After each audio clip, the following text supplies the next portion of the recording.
Invierte con Prestamipe, la fintech líder en el Perú. Invierte en préstamos con garantía hipotecaria e invierte en facturas por cobrar. Empieza hoy en www.prestamipe.com/invertir.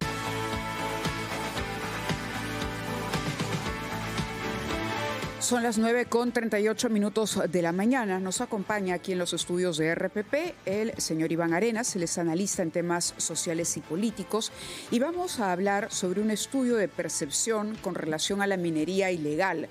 Hay una pregunta interesante e importante al mismo tiempo, porque el tema de la minería ilegal creo que va cobrando relevancia, en tanto ha crecido, se ha extendido esta actividad minera, hoy por hoy vinculada con la inseguridad que sufre nuestro país. Hemos visto el caso de Patás, simplemente para mencionar una de las regiones azotadas por este problema. Pues 7 de cada 10 peruanos creen que es probable que la próxima campaña electoral esté financiada por la minería ilegal. Evidentemente, cuando hay discusiones en este momento sobre cuál debería ser ese marco legal para formalizar la actividad e impedir el crecimiento de la actividad ilegal, la exportación o el vínculo, la relación con mafias y organizaciones de crimen organizado, pues es importante y habrá intereses también creados. Señor Arenas, bienvenido al programa. Muchas gracias por estar con nosotros. 7 de cada 10 es conciencia. Es decir, el ciudadano peruano hoy es perfectamente consciente de que la minería ilegal quiere tener representación política abierta. Abierta, exactamente, Abierta. porque creo que la minería ilegal... Mira, lo que pasa es que vamos a un segundo paso. Fernando, ¿qué tal? Buenos días. Buenos días, señor Iván Arenas. El primer paso era la representación indirecta, es decir, que algunos asumían cierta representación de algunas demandas políticas que básicamente tenían los mineros ilegales. Pero ahora lo que se quiere básicamente es que la representación sea directa. Entonces resulta mañana más tarde que si no establecemos algún tipo de criterios o líneas rojas, lo que vamos a tener mañana más tarde es altamente probable que tengamos bancadas multipartidarias que provengan de la minería ilegal. En los últimos días hemos conocido informes sobre, por ejemplo, militantes de partidos vinculados con la actividad. Hemos conocido información de visitas a congresistas, visitas al Ministerio de Energía y Minas. Es decir, ya hay, como dijo usted, una suerte de representación indirecta, intereses creados. Hay un bolsón electoral vinculado a esta actividad muy atractivo también. 2 millones de personas. 2 millones de personas, lo que vuelve a este grupo un grupo muy apetecible, si se quiere, en términos electorales. Entonces, pero también al mismo tiempo es interesante cómo la ciudadanía ya es mucho más consciente de la situación. Sí, exactamente, pero fíjate, aquí sí quiero llamar la atención, porque mira, cuando la gente le preguntan en esta encuesta si acepta la minería ilegal como un delito, el 83% dice que sí, pero lo que de alguna otra manera me hace ruido es que todavía el 16% de la población todavía no considera que la minería ilegal sea un delito.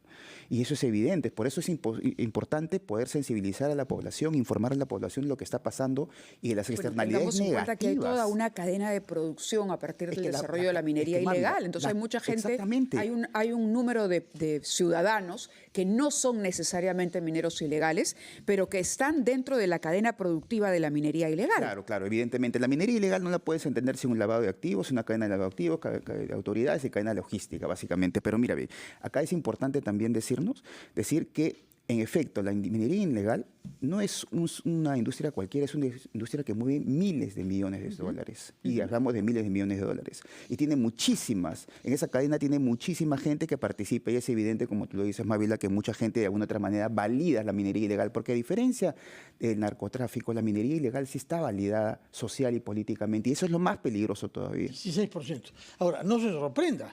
El porcentaje de los peruanos que creen que pegarle a su mujer no es un delito es mucho más elevado. Sí, claro. Y el porcentaje de peruanos que consideran que roba pero hace obra, y que en consecuencia legitiman la corrupción, es más elevado que eso. De manera que hay que lidiar con esta realidad social. Sin embargo, acá no se trata solamente de saber que está conectada con otros crímenes gravísimos como el contrabando, la extorsión y como la prostitución, exactamente. Sino además, a mí lo que más me ha chocado de ese estudio, hecho por cierto por Ipsos, que es una empresa encuestadora conocida por su rigor, es que hay un porcentaje enorme de peruanos que cree que el Estado como tal puede pasar a ser controlado por la minería ilegal. No es que exista ahí y que influya ni corrompa, sino que controle el Estado peruano. Pero fíjate, mira, ve, yo creo que hacia eso vamos. Mira, ve, lo que se quiere en realidad, creo yo, mi hipótesis, es llegar a el nivel de Bolivia. En Bolivia son las cooperativas populares mineras las que controlan la política minera en el país. Es decir, ellos ponen al ministro de Minas, porque lo ponen, alguien de la cooperativa es parte de eso actualmente.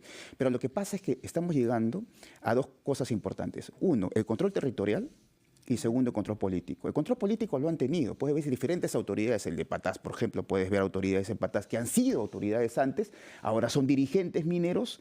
Entonces hay una relación directa. La abogada, por ejemplo, de este personaje Cuchillo, era una abogada básicamente integrada a la política regional. Sí, recordemos que Cuchillo es el responsable principal del asesinato de 13 trabajadores. No solo de la política regional, sino a partidos con representación nacional también. Pero si te das cuenta además que cerca del más del 25% de los alcaldes o de las figuras en la provincia de Patás representan un partido político como APP, te das a dar cuenta que sí hay una vinculación directa. Fernando hablaba de la percepción del control político de la minería ilegal, es decir, que el Estado, ¿no?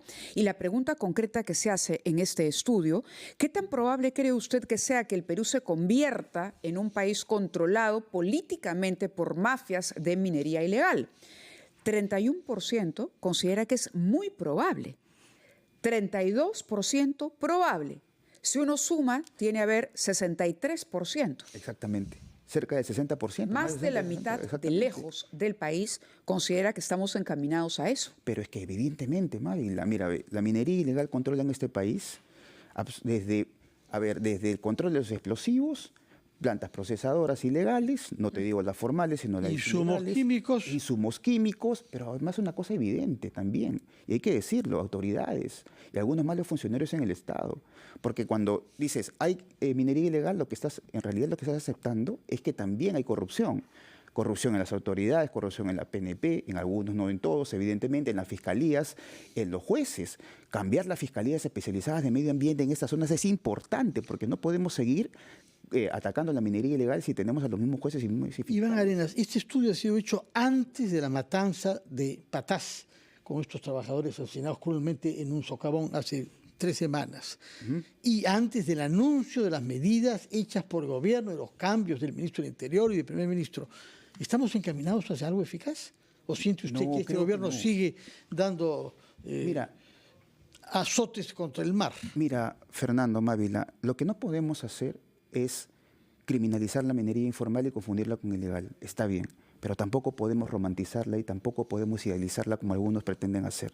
Lo que está pasando en este país es que en los próximos años y en las próximas elecciones probablemente la política va a ser ya tomada por la minería ilegal si no hacemos algo. Ahora, desde diferentes sectores del gobierno, caso por ejemplo el Ministerio de Energía y Minas o la PCM, se puede hacer mucho más de lo que han hecho.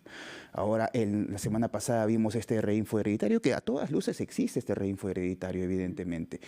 Y vemos además de eso que no hay en este momento un debate desde el Congreso y el Ejecutivo para poder organizar, establecer y desarrollar lo que se llama la Ley de Minería Artesanal de Pequeña Escala. Los mineros informales, Confemin y todas las federaciones siempre decían que estaban en contra de Reinfo, pero resulta que después terminan marchando a favor de la ampliación de Reinfo. ¿En qué quedamos? Evidentemente hay gente que sí quiere formalizarse, pero hay gente que quiere vivir en el status quo, y eso también hay que decirlo. Con eso no podemos negar, no podemos romantizar ni podemos idealizar la minería informal ni la minería, menos la minería ilegal.